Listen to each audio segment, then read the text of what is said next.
In the wine grape growing business, one of the most important things to look at is the climate that the grapes are growing in, the soil that the roots are growing in, and the management of the trellis system and all the pruning and leaf removal and all those interesting points of taking care of those vines.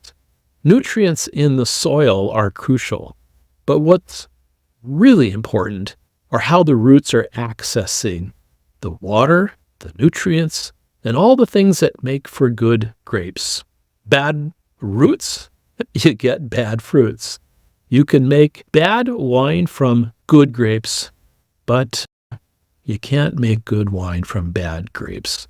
And if you have bad roots that aren't tapping into what they need to tap into, you're not going to have a successful wine. In a similar manner, when we look at the Christian faith, roots are important. The roots anchor our faith. The roots help us to understand our faith so that we are informed about toxic ways of looking at life.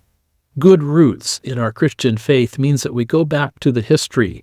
It's called incarnational theology, where Jesus becomes flesh and the disciples felt him and touched him. In the same way, in history, God became one of us. And so we look back at history, the New Testament, looking at them as primary source witness documents, and the early church that were essentially the custodians of those documents. And so I thought it would be good during this session to explore some more about the textual transmission of those gospel accounts. When we look at the history of the transmission of the New Testament, there are indeed discrepancies. However, these discrepancies are rather minor. You get little sections of the gospel that have words that sometimes are omitted, and in other manuscripts, we have extra words that are there.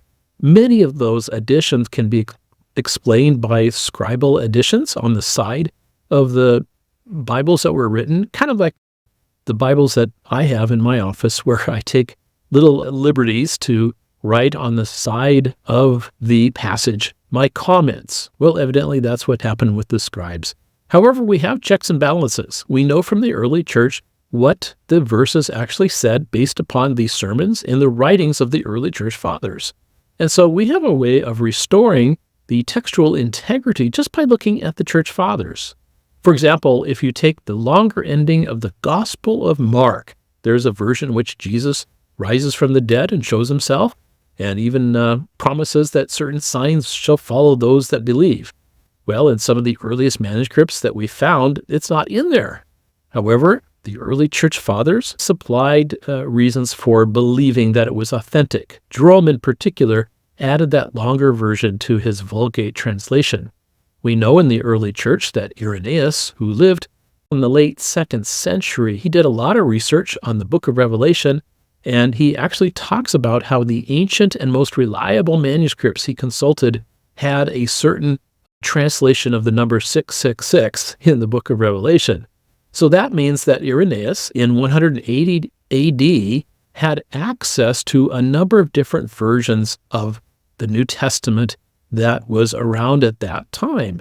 And so it's logical that when Irenaeus quotes long sections, such as the ending of the Gospel of Mark, that he was in touch with the manuscript traditions that were very much more relevant than our manuscripts that we found today that are missing certain sections.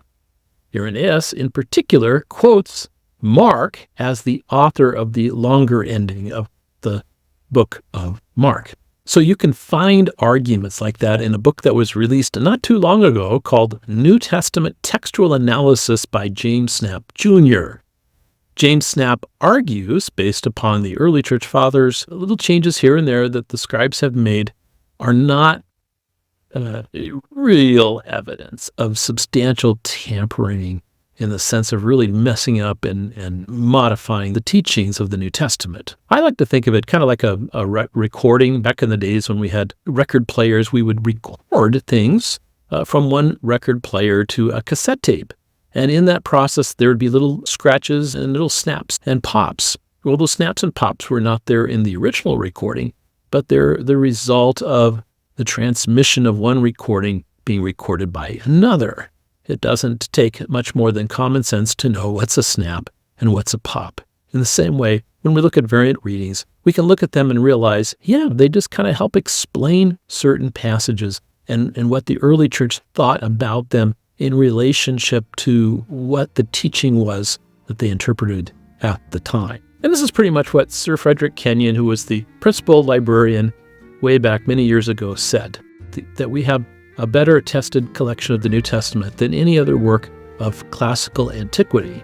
And he pointed out this. He said, quote, "The interval then between the dates of original composition and the earliest extant evidence becomes so small and to be, in fact, negligible, and the last foundation for any doubt that the Scriptures have come down to us substantially as they were written has now been removed. Both the authenticity and the general integrity of the books of the New Testament may be regarded as finally established." Unquote.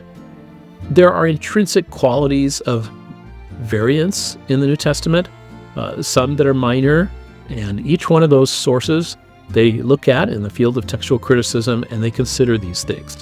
During my next episode, I will continue this discussion by looking at the rule of law in looking at legal evidence called the ancient documents rule.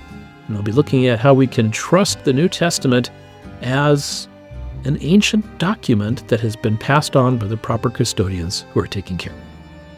So until then, cheers.